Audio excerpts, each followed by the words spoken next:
Adamu kama mchungaji wa kwanza, Mungu kipindi analeta wokovu duniani, anataka kuleta, alishindwa kuitunza bustani, kwa sababu tunaangalia miti ni watu waliozaliwa kwa mbegu ya neno la nani?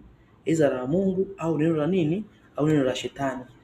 Kwa nini mchungaji? Maana mchungaji kazi yake ni kuwalisha neno la Mungu watu. Kazi ya Adamu ilikuwa ni kupalilia, kulima kama shamba, kama ndama, kama ng'ombe.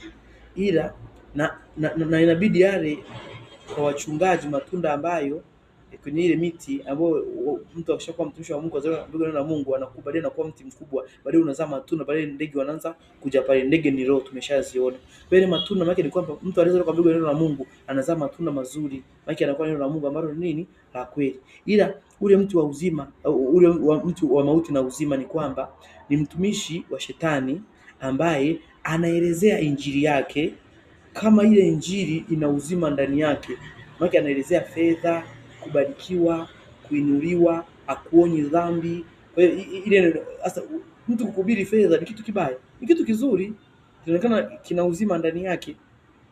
Lakini sasa mwisho wake ni mauti. Maana itafika mahali hata kuhubiria injili ya wewe kuacha dhambi na toba, uvae unavyotaka, ufanye unavyotaka, vyovyote vile, Mungu angalii mwili, Mungu angalii roho, na Mungu angalii mwili, anaangalia roho. Sasa mwisho siku uje ufanye nini? Uangukie jehanamu kwa sababu ya kutengeneza njia zako kama eti mchungaji ya kuniambia. Kwa hiyo ndio maana ya mti wa uzima na mauti. Nyoka tuliona mnyama ni mtu ambaye ana neno la Mungu. Kwa hiyo nyoka pale alikuja kama mtu, ni mchungaji ambaye ana neno ambalo ni sumu, linaua watu. Linaua nini? Linaua watu. Sasa kwa hiyo inaonekana Eva alikuwa ni msaidizi wa Adamu, ambaye kama mchungaji msaidizi alikubali neno la uongo la manabii wa uongo ambalo ni kama sumu. Maana Yesu aliwaita Mafarisayo kama ni majoka. Maana ni kwamba wanatoa neno ambalo linaua nafsi za watu, zitawapeleka kuzimu. Neno la uongo ni sumu.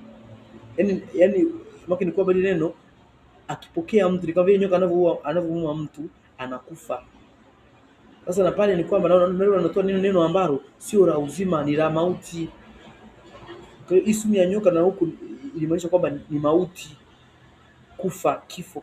Neno moja linasababisha kifo, sababu mtu kimhubiria sio swala la utakatifu kwenda mbinguni, ataishia hapa duniani tu, mera, mali, miujiza tu, ishara na miujiza kama lakini mtu ajenge kwenye msingi wa neno la nani? La Mungu. Hiyo ndio rahisi kupotea, maana ndio rahisi kusombwa.